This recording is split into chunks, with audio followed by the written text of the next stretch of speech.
Pemerintahan, Fakultas Ilmu Sosial dan Ilmu Politik, Universitas Tanjung Pura. Materi yang akan saya bawakan adalah patologi dalam tubuh partai politik.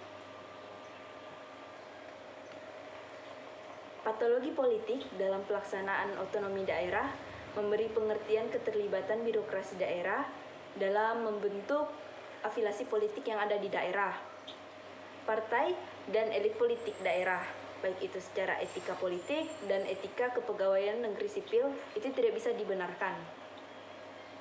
Birokrasi yang seharusnya tidak terpengaruh oleh sebuah konstelasi politik dan bersifat netral, terseret dalam ranah yang akan memasung independensi birokrasi daerah. Pengertian patologi di sini mengandung pengertian sebab akibat yang satu sama lain saling berkaitan. Patologi politik akan menyebabkan patologi birokrasi.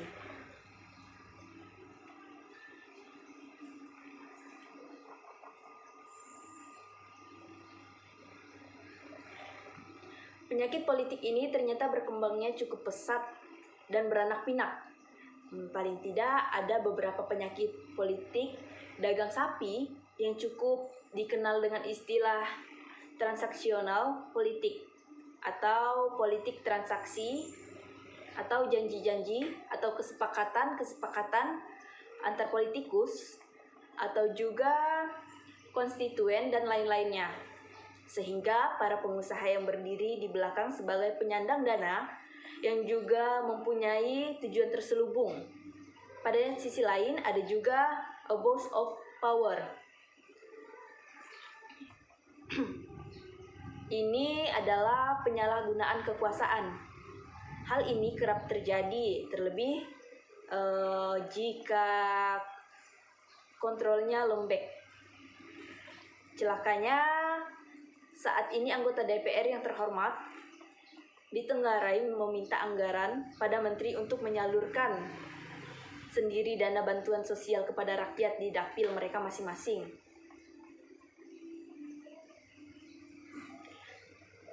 Kalau tidak ada kontrol dari rakyat dan media massa dan LSM, maka anggaran yang dapat dibobolkan hingga triliun rupiah. Posisi DPR sebagai wasit yang ingin ikut bermain ini merupakan jenis penyakit kronis dalam politik yang kecurangannya cukup jelas bahwa ia ingin memposisikan diri. Oleh karena itu dapat diidentifikasikan paling tidak ada 3 bentuk patologi politik yang berbahaya bagi kehidupan berbangsa dan bernegara. Yang pertama, transaksional politik.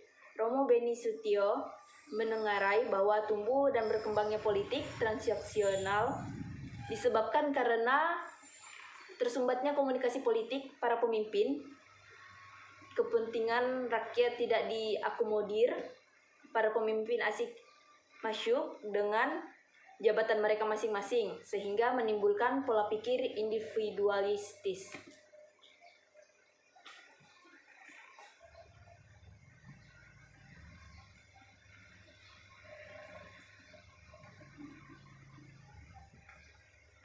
Yang kedua ada penyalahgunaan kekuasaan atau abuse of power.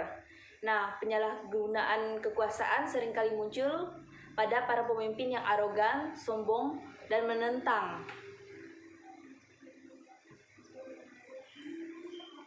Yang ketiga ada conflict of interest. Kepentingan individu dan kelompok lebih mewarnai keputusan politik daripada kepentingan publik dan membuat konflik kepentingan sehingga menyebabkan tarik ulur. Ini menjadi problem para pemimpin sekarang, kebejatan politik yang paling mendasar. Dikatakan mendasar dapat menjadi penyebab kejahatan-kejahatan berikutnya seperti korupsi, ketidakadilan, kecurangan, dan lain sebagainya. Dan juga politik dapat membangun kerajaan yang mempunyai kekuasaannya sendiri. Demikian